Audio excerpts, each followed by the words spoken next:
Hello there, and welcome back to The Rise of the Golden Idol. I just completed Story 1 of Chapter 1, and I'm a little confused about what I'm supposed to do next, so forgive me if I just flail around here for a bit. And I also need to ask for forgiveness, because this is not live commentary. I recorded this video without realizing that my mic wasn't on. So I'm watching myself play, same as you. So I'm going back here to look at some stuff because I've realized that, that's right, the timeline. Let's see, Luke Brown happened on June 7th or something, right before the Cougar 9 was opened. And then here I'm realizing, this is story 2. Wait, what does story 2 mean? Because I thought story 2 was going to be like its own separate thing. I thought we did story 1, and then once I click on story 2, we're going to get a whole new set of scenes to solve. But no, story 2 is, shortly before his death, Isaac Nowak went to meet someone at the where? Where did he go? I remember that there was a note in his house. 45C Stockyard Street. I do immediately recognize 45C Stockyard Street. It's in this place. It was 45C, so the Steelside Warehouse. And yes, Hunter Wolf has a workshop in the Steelside Warehouse. So, is he going to see Hunter Wolf? Probably, right?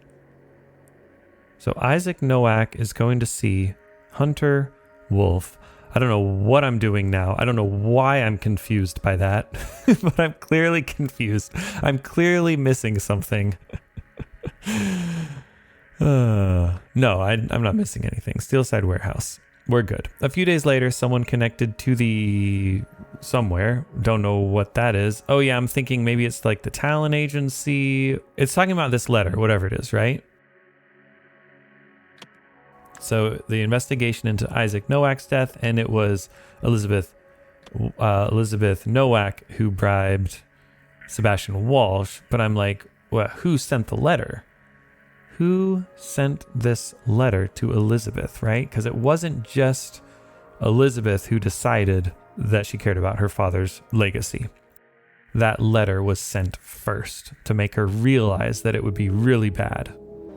So I'm wondering, is it someone connected with like one of her foundation projects? And that doesn't make sense. It's someone like outside of her foundation, right? But in any case, I know it's Elizabeth Nowak who bribed Sebastian Walsh. And who sent the letter? Now, I noticed that there's a symbol on that letter, and it's like a animal with a bow and arrow. So where have I seen that symbol before? Was it on some note? Or a briefcase? Or his house? I'm just now realizing there's like a little shield on the house that was also on the keys and the lighter that Isaac has. That's how I know that that was his house, huh? Well, anyways, the animal with the bow and arrow is not in that scene anywhere, I'm pretty sure. So what about the press conference? Was it a police symbol? Was it associated with the police or with one of the foundations? Or something political? No. Nothing here, nothing here. I mean, there's like, sort of symbols that are definitely not the animal with the bow.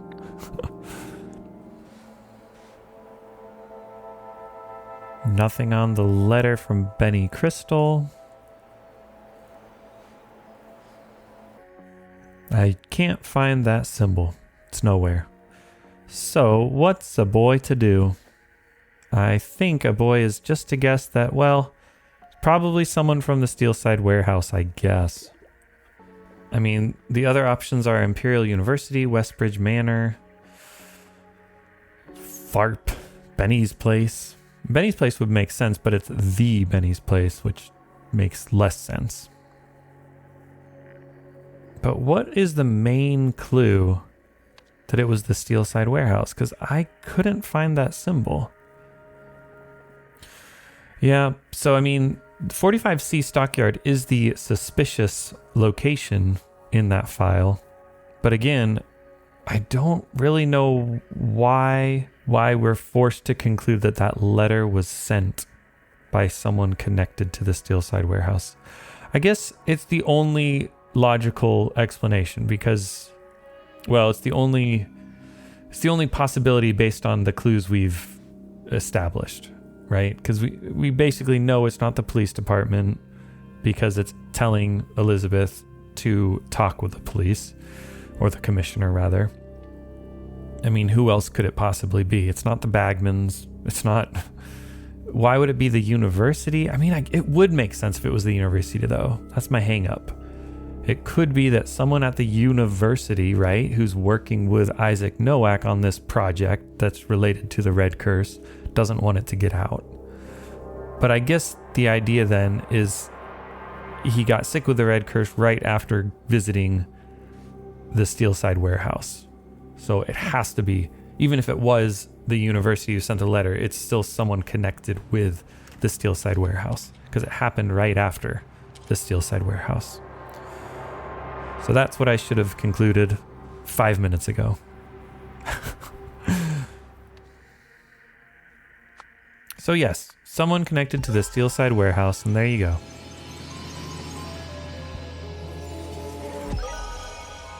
Boom, I love that. And now I'm wondering, like, how was I supposed to know that? What clues did I miss? And yeah, I feel like I'm probably missing some clues. But I do think it's easy to guess just based on the timeline of Isaac Nowak's death. Oui, I can take this gilded brass trinket for scrap metal. You can have 3 sous for it and call yourself lucky. That was in the case of the Golden Idol. I remember that was the last scene that we saw. It was like a little teaser for this game, wasn't it? And then centuries passed, right? In the first century, they had hot air balloons. Then they had blimps, propeller-powered blimps, and then little helicopters or planes or whatever. Okay, and now we're done with chapter 1, finally. On to chapter 2. And it's not several years later, it's several years earlier, interestingly enough. Chapter 2, The Pursuit, in which a lost power is sought. And I find it very interesting that they number them sequentially, 1 and 2, but the timeline's off. This is not like Star Wars, how episode 1 through 3 is released after episode 4 through 6. They actually number them non-chronologically. Pretty interesting. Anyways, Garden Retreat is the first scene. It was the Zen something. True, he always was a thief, but did it have to go that way? Before the new dawn, night must fall, I suppose. The woman is crying. She's so sad. What are you sad about? You're sad about your Zen garden? Opig Inc. Right, so I'm immediately thinking, like, did it have to go that way? Did she kill someone? Like, what happened? And she's burning a passport. Very interesting. Oh, there's a shovel. Where she buried someone and now she's covering it up with that Zen rake thing. You're listening to the Psychedelic Hour on Rock FM this fine Friday evening. That was Bad Rug with their short-lived hit, She Pulled Back From My Kiss. The song enjoyed some success earlier this year, but quickly fell right down the charts. Ooh. Interesting choice of words here. It's obviously irrelevant to the scene, but in classic Case of GoldenEye fashion, we need those words to solve it, so the game gives us those words somehow.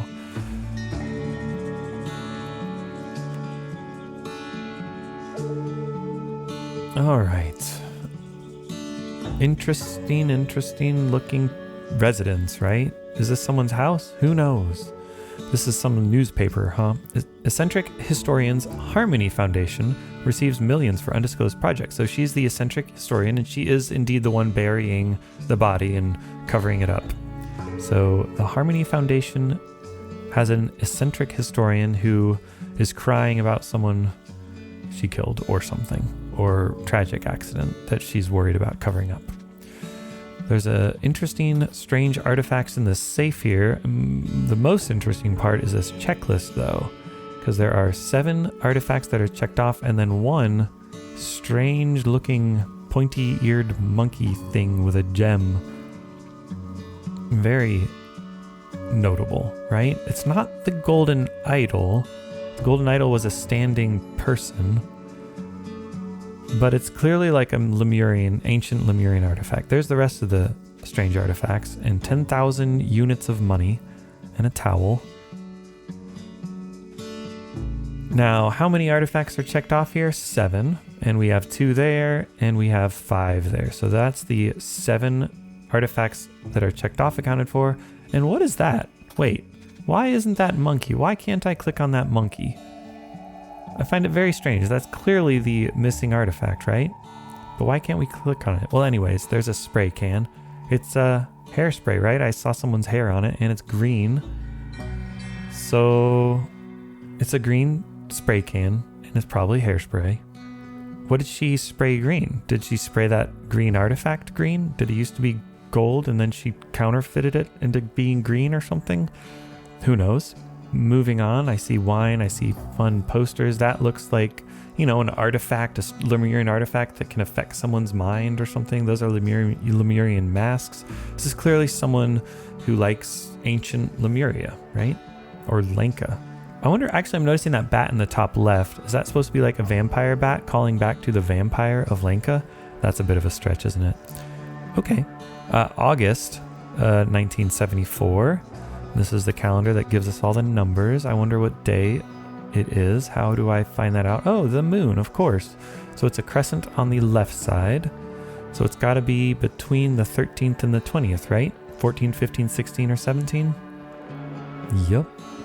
I did this fast the first time around. I'm having to commentate very quickly to cover all this ground. Delay the other 2 till September. What does that mean? Hi, it's your favorite ex-husband. You'll be pleased to hear I'm finally getting sober. As part of the process, I'd like to make amends with you. For starters, I've decided to return that Lankan artifact I took in the divorce. All I ask in exchange is your forgiveness. If you're free on Friday, I could bring it then. Let me know. And I'm thinking that, yeah, the husband did that, right? They returned that monkey artifact. Anyways, this is the chief auditor from OPIG's finance department. I've been going through your foundation's recent payment history, and frankly, you seem to be robbing us blind. Unless you can explain yourself, you can expect a visit from me on Friday when I'll have to confiscate your credit card and any assets you bought with it. Wow, so that did not happen because the credit card has not been confiscated. The credit card was still on her. And the last one. Hey, it's me, your trusty colleague. Sorry I've been off radar. I've been keeping my head down at the Dragonfly Inn. I'll swing by on Friday with our new pointy-eared friend. Remember, I'm going to need Plan B rates for this one, not like the other 7. Now that we're parting ways, I'll also need that passport we discussed. Plan B rates, the other 7. So those have to do with the artifacts that are in the safe, right? And this is confusing. So I think I'm thinking one of these people visited and the other 2 were delayed, right? So the wine makes me think maybe it's the ex-husband making amends. It's definitely not the chief auditor. I know it's not the chief auditor because the credit card has not been confiscated yet. Although that said, maybe she killed the chief auditor, right? But I don't know. All right, so I've decided to return that Lankan artifact. Is it that one that's not checked off, right? Because she has all the other ones, and this one she doesn't have. So the husband returned that monkey guy. And I don't understand the significance of the spray can. What am I missing? What am I missing? I'm missing a lot, aren't I? Well, let's just look at these things. Okay, the events that took place at the where are we? I don't know. And when are we? I don't know the day either.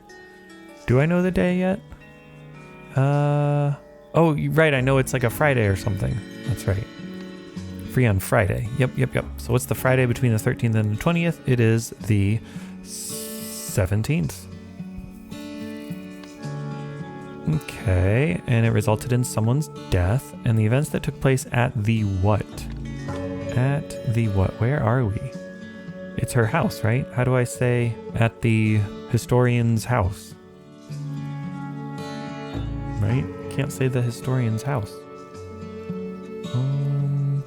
Is it the Harmony Foundation? How do I know that?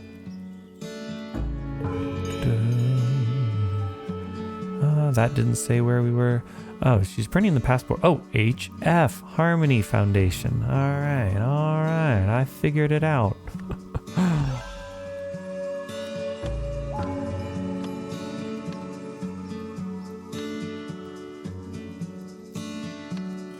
Okay, so let's look at this here. I think it's the ex-husband who visited the historian to rob, to give in what for what?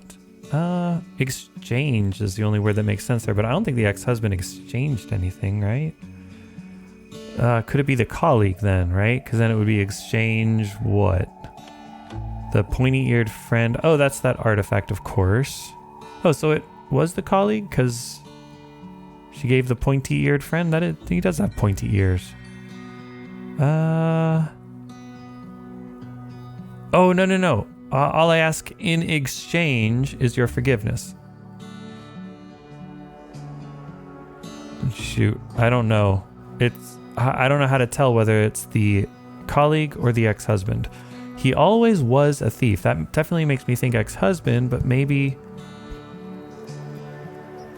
what am I going to go with? I don't know. The colleague visited to exchange the artifact with passport or money? Plan B rates. I don't understand that phrase. Plan B rates. That's like really good rates? Exchange... Okay, if we go with the colleague visited historian to exchange an something for something. And what's with the green hairspray? Did she spray her hair? Her hair's not green. She used to color her hair. Did she spray the artifact green? It's like the only green thing in the room.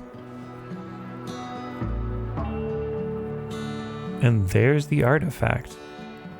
Who brought it though? Was it the husband or the colleague? There's her green hair. And her hair's not green anymore. It's gray. She's burning the passport. Oh, there's some green paint over there. Oh, and there's some green paint on her arm. Why? That's a weird place for it. There's green paint on the rug. Oh, he fell. That's when I noticed that broken railing there. Can I see where he fell? He landed there in the green. No, I think I see some blood on the rock. There you go. He fell and hit his head on the rock, or fell on the rock. All right.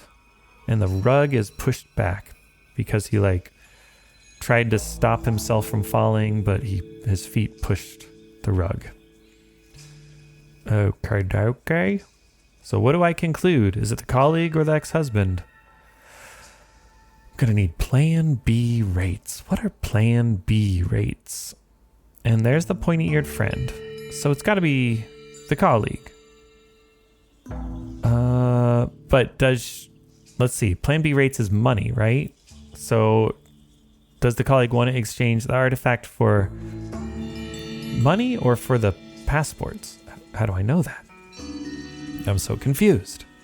But here he's returning that Lankan artifact that he took. And he's asking for forgiveness in exchange. So that could be it too. How do I know it's not? All right, let's go. Ex-husband to exchange the artifact or whatever for forgiveness. Yeah, he wanted the forgiveness in exchange for the artifact. During the meeting, ex-husband suddenly tried to what? The historian definitely tried to do it to the historian. Kiss. Ooh, interesting. Let's try rob, I guess. Because, right, the briefcase is full. In response, historian did what? Hit? Pushed, right? Where's push? I guess sprayed? Yeah, with the spray can. Okay, it makes sense. Historian sprayed ex-husband with the spray can. Uh-huh. Where's can? Oh, there's no can. Oh, it's pepper spray? Wait. Why would I think it's pepper spray? That's weird. And then push. Wait, what? A what? Opened, pulled, sprayed, hit.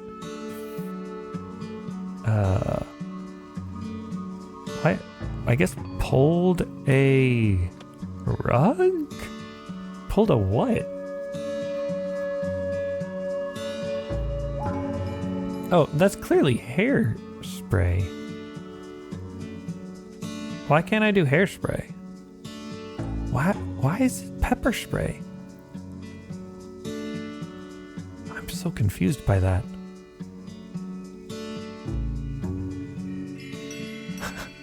Oh, it can be hairspray. Oh, I'm an idiot sometimes. And then pulled a stunt. It's not the rug. Like, that's not what the rug would look like if she pulled the rug. And how would that knock him out of the window thing? Or doorway thing?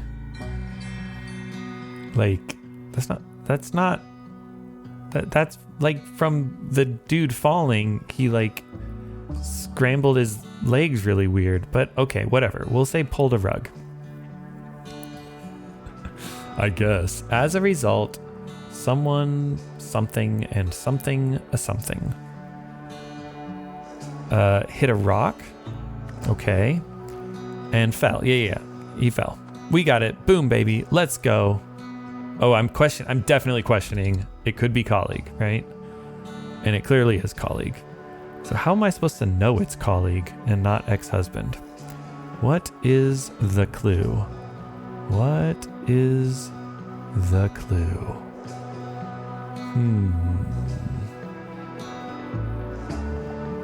Something with the artifacts, right?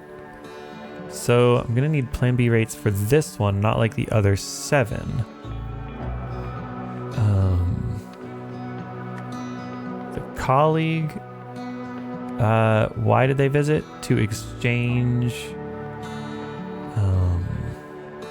and all of this stuff works, we just put colleague there. So the historian sprayed the colleague, and as a result, the colleague fell. Oh, and of course, yeah, I say it at some point, but I'm realizing the big clue here is that she's burning the passport. That's how you know it was the colleague, because why would she burn the passport if it wasn't the colleague? And let's see. The colleague wanted to exchange a artifact, right?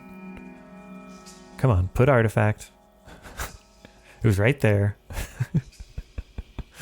Oh yeah, and I'm wondering, is it for money or for passport? Oh, it was for money. Thought it was the passport. It was like, oh, and also I need the passport. All right, cool. I guessed correctly. It was exchange an artifact for the money. Even doing that the second time, I was like, I think it's the passport.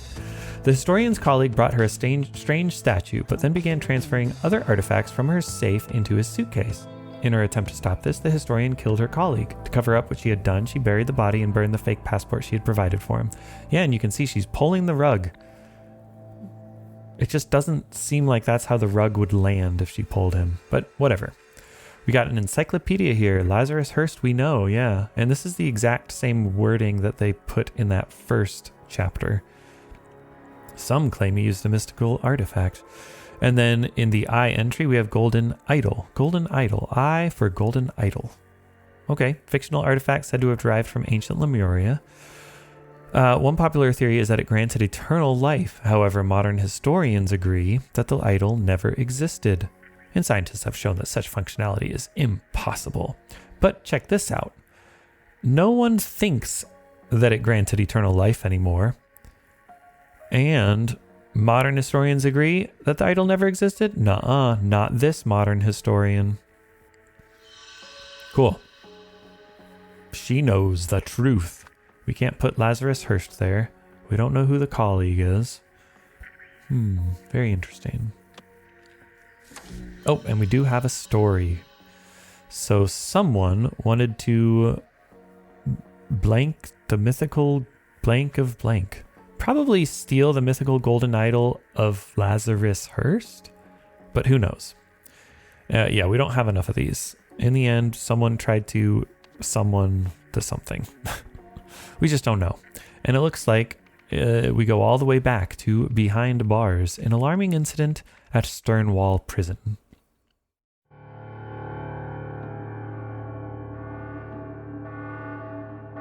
Okay, what do we have here? Yes, sir, Mr. Kendall. Sorry, Mr. Smith told me to begin with number 28, but you're the boss. What did this guy say? Not that one, you muppet. Start at the end of the hall. I want all these cells turned over methodically. Okay. So Mr. Kendall, we know he's Mr. Kendall, last name. And we don't know who Smith is. Okay. We don't know who that younger boy is. Let's read this. Okay, so we have 5 cells: Pakenham, Utley, Beswick, Blythe, and we don't know the middle one. And the rules: no gambling, no tobacco, no cell decorations without an officer's permission. Henry, it's absurd that the cell numbers run from left to right in some hallways and right to left in others. When you install the new signs above the doors, please pick a direction and stick to it.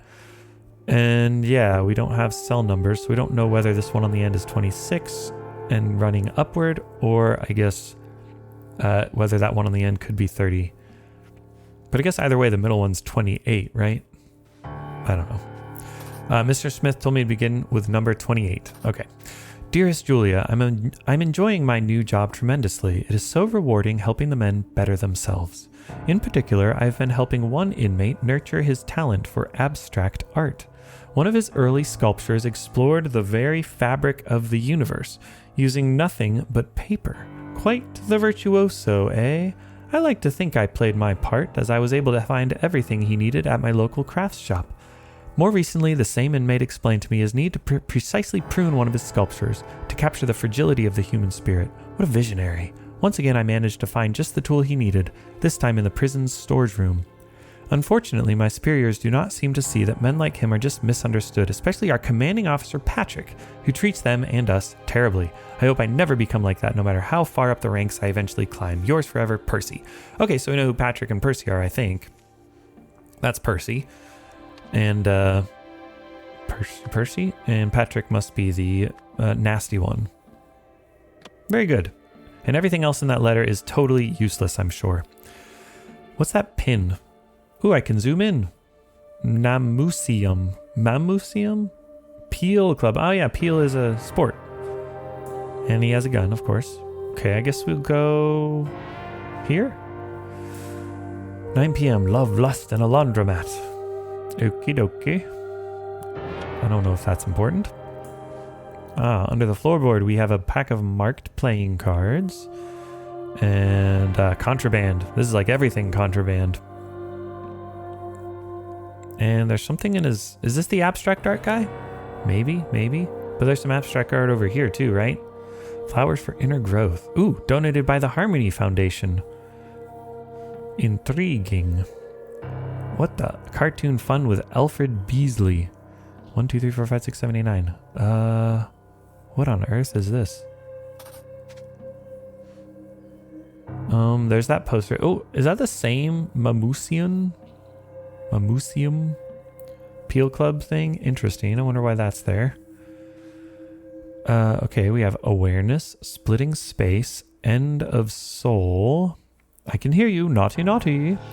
My dear friend, you may not have heard the sad news that our mutual hero, the artist Alfred Beasley, passed away on February 8th, 1973. I hope the prison officers will allow you to hang this poster inside your cell. May we continue to find meaning in his drawings for many years to come. Very interesting. I know you will grieve for Alfred, as will I. As a spiritual man, I believe the key to escaping our torment lies in remembering the date of our loved one's death and celebrating his life each passing year. Your friend, Stephen Aria. Okay, so we remember the date, February 8th, 1973, and we find meaning in his drawing. Okie dokie, easy peasy. 2/8/1973. 2/8/1973. We'll remember that date. And yes, okay. 2/8/1973. What? It's something like, okay, is this like a clock face or like a combination lock at the bottom in the circle? So we do like purple for 2, red, orange for 8, or just red. Yeah, it's probably the color. So yeah, my guess is that it's like some sort of circular lock, and we need to know the order, the position to unlock something. I'll have to come back to that, I'm sure. And then here's his abstract art. Very good. We got abstract sculpture made of clay, abstract sculpture made of paper, and wire. And there's clay. Glue, pair of scissors. Oh, I'm realizing I call that wire yarn from this point on. I never realized that that's wire, which obviously would have helped. 6, huh? Okay, a pouch of tobacco. Polka dot sheets. I forget why I went and circled that room. While working in the laundry room, I heard that Kempton is organizing another poker game. Buy-in equals 1 full tobacco couch. Okay. To do, find out how he always wins no matter what he's betting on. Could be useful as leverage. Overheard Sainsbury delivering something next door. Can he be bought too?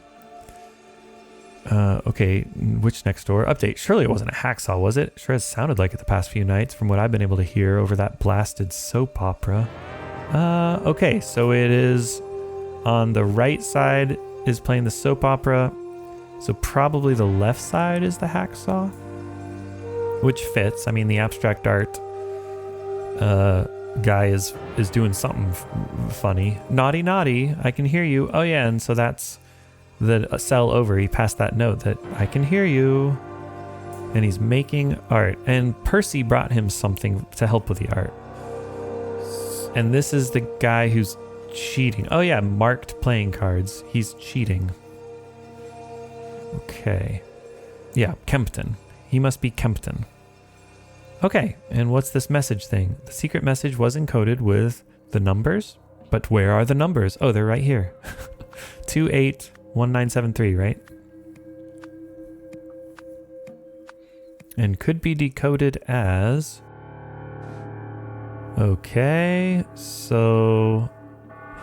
Wow, each one of those numbers, I'm realizing, each one of those numbers must be a word, right? But like, how do I know the word?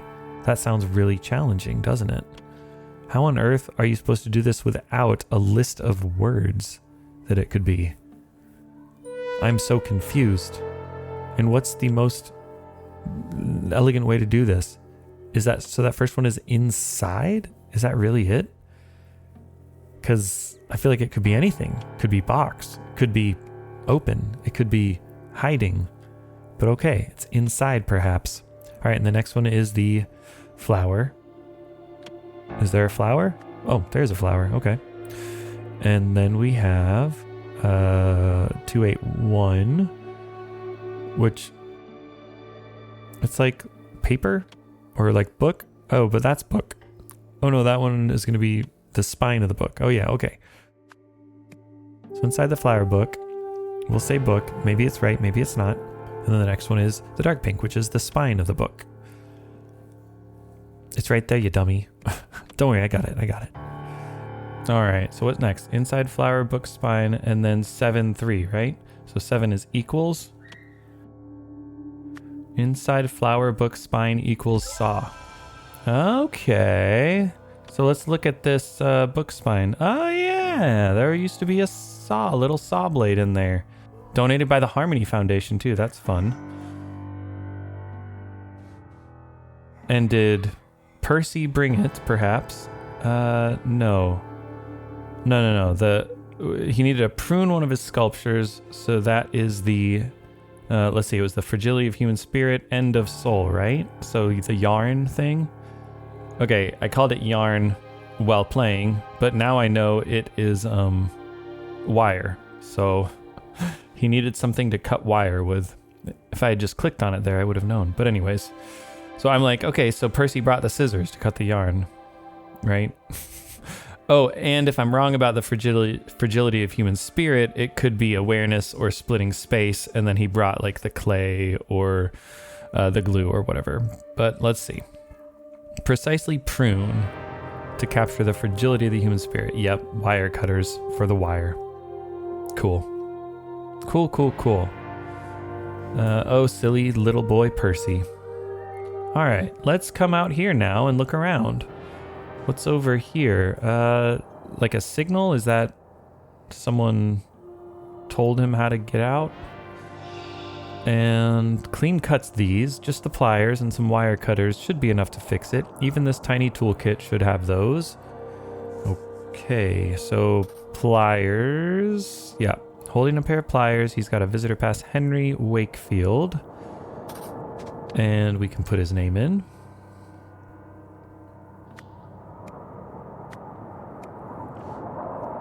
Oh, and I know Percy was Sainsbury, right? I think. Maybe I should check. No, I'm positive.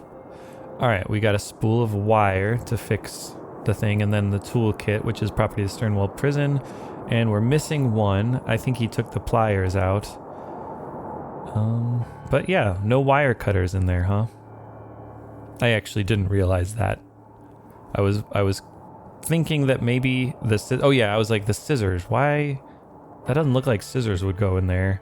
And also those were like craft scissors.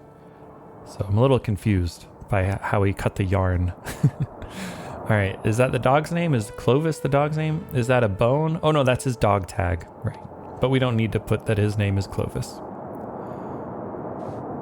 All right, what's down here? A hacksaw blade. Ah, it fell out of the drain pipe or something? Oh, wait.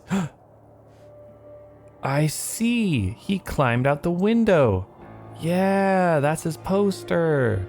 He was cutting through the bars with the hacksaw, using the poster to cover it up. Of course. So he climbed down the drain pipe, dropped the saw in there to dispose of the evidence, and then cut his way out of the fence? Not so tough now, eh, Utley? You big girl's blouse. A handgun, a assault rifle. You big girl's blouse. Ooh, what do we have here? Bunch of names. Peel. He likes the sport of peel. And we have, let's see, clearly I can't trust any two of you idiots to guard the whole block by yourselves after 9 p.m. From today, November 15th, you will all be working the graveyard shift every night. And get your bloody ears tested. How you didn't hear anything is beyond me. Okay, was that today? I should probably know that. Was he saying that because the guy escaped? That note seems older than that, but I don't know. And this is the list of the 5 prisoners. So we got Jason, Robert, Jimmy, Arthur, and Daniel.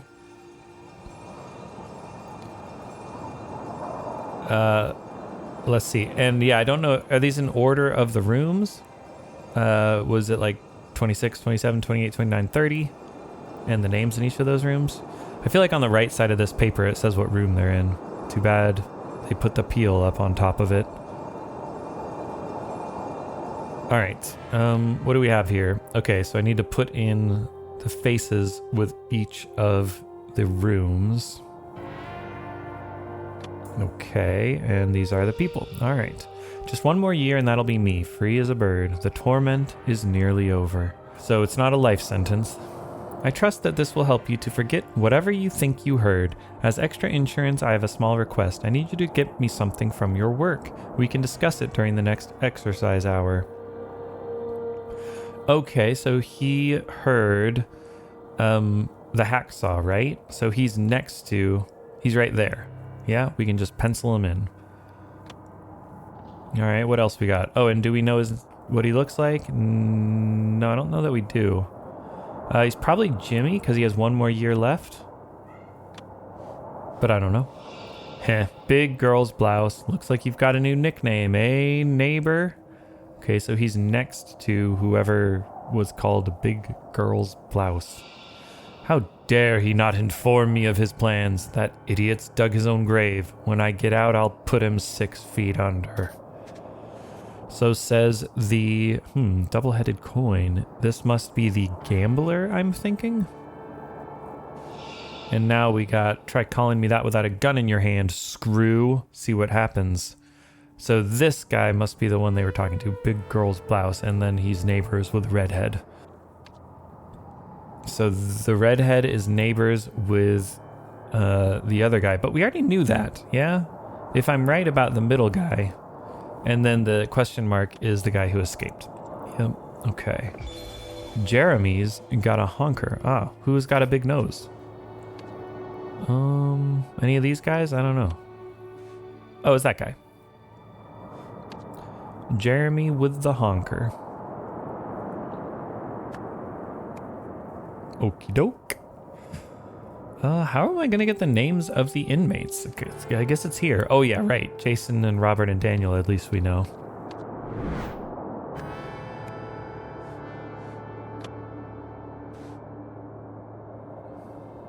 Okay. So Jimmy and Arthur. Jimmy has 7 years and Arthur has is in for life. So Arthur must be the guy in the corner. And then Jimmy is the guy with 7 years, right? Because he says just 1 more year and I'll be free. Alrighty. So we got first names. That's good. Then what are the last names? Why don't they put last names here? That's weird. Try calling me that. Oh, he used his name, Utley. So Daniel Utley, right? What does big girl's blouse mean? What on earth does big girl's blouse mean? Prison storage room. He managed to find the tool. And the tool is the one missing. Okay, so he took it out of this toolkit. And of course that's why Henry can't find wire cutters, because Arthur has them now. No wire cutters in there. Okay, so how am I going to find the names? Oh, of course, they're right here. We got last names. Let's go. And we know Utley. And now we know the order of the names, because Utley is in room 27 and we know Utley is Daniel. So Daniel goes there and there we go. And that's correct. Okay. So now we know all the last names. We know that Arthur was in room 30 and we know the redhead Robert was in room 26. So Pakenham. Let's see, is it here when I decide to drag all these around? Yes, I figure out that we can just drag these perfectly around and get everything just right. Oh, look at that, it's beautiful. It's beautiful. So we got Pakenham, then we got Beswick, then we don't know his last name. That's weird. Why don't we know his last name? Then we got Utley. Oh wait, I was doing it wrong. I was saying it wrong. All right, Beswick is that guy. Yeah, and that's Blythe. Okay, and then who's the middle one?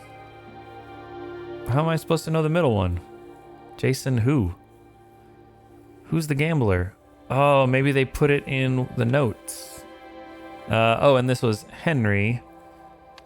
Let's see, who is the maintenance guy? And how we know the last names of the other guards? Mr. Smith told me to begin with the number 28. So he must be Jeremy, right? Jeremy Smith. Beautiful. And we're just missing one more last name. How do we find it? Is it in Jason's cell? Probably not. Try the other one. No, not that one. No, you idiot. Yes. Yeah, closer. Oh, and that's 6 years. He's only got 1 year to go. Here we go. You're so close. There you go. Kempton organizing another poker game. We got it. All the names, 100%. Or is it? Or did I make a mistake? No, it's good. All right, and then we're ready for the events, right? Let's do this thing. So we know it was Arthur Blythe, who was in prison for murder. Got out of his cell through a window. Where am I going? Oh yeah, for murder. Yeah, I had to check that it was murder. That's fair enough. Got out of his cell through a window using a hacksaw. Saw blade? Yeah, saw blade. He got from, what's his name? Stephen Aria? Should I check that that's right? No, I'm 100% sure. I don't need to check. Oh, I check.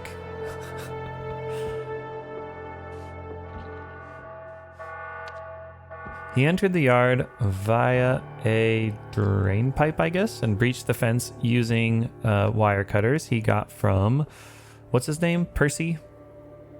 Young Percy Sainsbury. Finally, he climbed over the wall. Right? He didn't dig under the wall. He climbed over. By attaching... Wait. What? I don't know any of this. I haven't thought of any of this. Climbed... So he... Right? He didn't dig, right? He climbed over the wall here. So what did he do? Oh, those are the bars of the window. Did I figure that out immediately, or did it take me a while? Oh, it does look like he dug under the wall here, right? But no, he climbed over. Don't overthink it. So, I'm realizing now what he used. It's the bars of the window. And what did he tie to it, though? He tied something to it. What could it be? It's the sheets. He got it from his neighbor. Crazy. White sheets with red polka dots. Ah, yeah, I need you to get me something from your work. Does he work in the laundromat? Or the laundry room? Like, you probably don't call it a laundromat when it's in a prison. Ah, yeah, while working in the laundry room. Genius. Genius. So he attached, sheets? Yeah, which he got from, what's his name? Jimmy Bestwick. And you can take it from the name tab thing. No, not Jason, you fool. Jimmy. To the window thing. Window bars.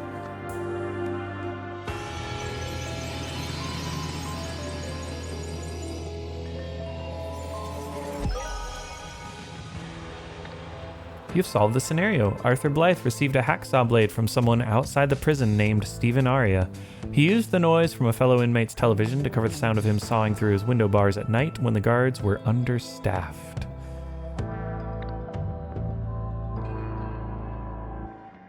Okay, well that was fun, and now I am back with live commentary. I just recorded the voiceover for whatever you just watched, and now I'm ready to check out. We'll end it by checking out this thing.